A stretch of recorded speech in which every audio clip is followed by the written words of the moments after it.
What's the deal with the cows? Well, we took the cars well out of their comfort zone. That was the main thing. And they need rounding up. I mean, the farm is, how big was it? 3.2 million acres. Million acre. Which is, and so when we look into the 4,000 cows, now we could have been in the equivalent of Southampton, and they could have been in Harwich, or Banbury, or Dover. It's that big. That's how big the farm is. And they might have all been in one corner as well. Exactly. So I said to the farmer, how are you going to find them? He said, don't worry, I'll put them all in one paddock for you. I said, that's very kind. That should make it easier. How big's a paddock? You went 39,000 acres. That's a paddock! Paddock. If you don't live in the country, that's meaningless, isn't it? Australia needs a new unit of measurement because the acre is simply not big enough. When they got a 3.2 million acre farm, I can't get my head around that. And every unit of distance, everything is wrong. How long does it take to get to the shop? It's about 18 hours.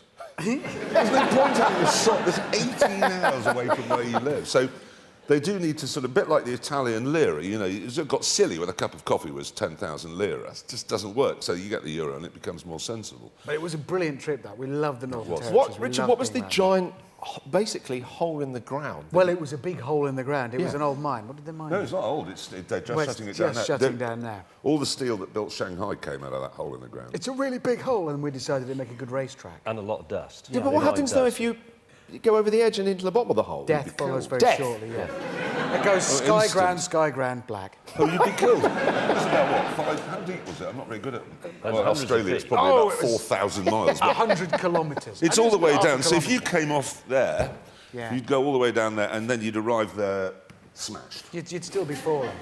It is big. That digger that you can see down the bottom, which just looks like a digger, that's actually about the size of the Houses of Parliament. It's massive. It is genuinely huge. But weren't you scared? Yeah. No, because we're incredibly brave. No, but you'll see. Only one honest answer. James at the end went, yes. No, the thing is, like you'll heights. see why James isn't scared Yes. in the film. Yes. Clever. Good Yeah. tease. James, Yes, Christian. now, couldn't help but notice that the Northern Territory, I've been out there, right, doesn't have a lot of five-star hotels. No. So I'm taking you were camping. Yes. I don't want to give too much away again, as Richard Hammond would say, because I can't quite remember where we stayed, but I remember that it Why? wasn't What happened? Was it that particularly- traumatic? Well, it wasn't luxurious, no, but it wasn't terrible, was it? And how do you get on camping? I don't see you as a camper. Well, we do it a camped a lot. lot. You They love love it. They love it. I can't stop them. He camping. loves it, and it's not so bad in Australia, to be honest, because the temperature is hot, pleasant in the evening. You know, it drops down to about 130 degrees. Well, I mean, we've camped in the Himalayas, and that was the only time ever that James has called me Jeremy. It was normally Clarkson or other words. And I tried to stay warm by this pitiful fire that had been built.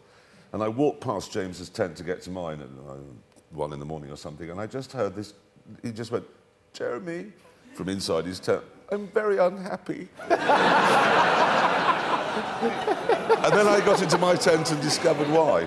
It was horrible. Because my pillow had been provided by the BBC, and it was full of damp gravel.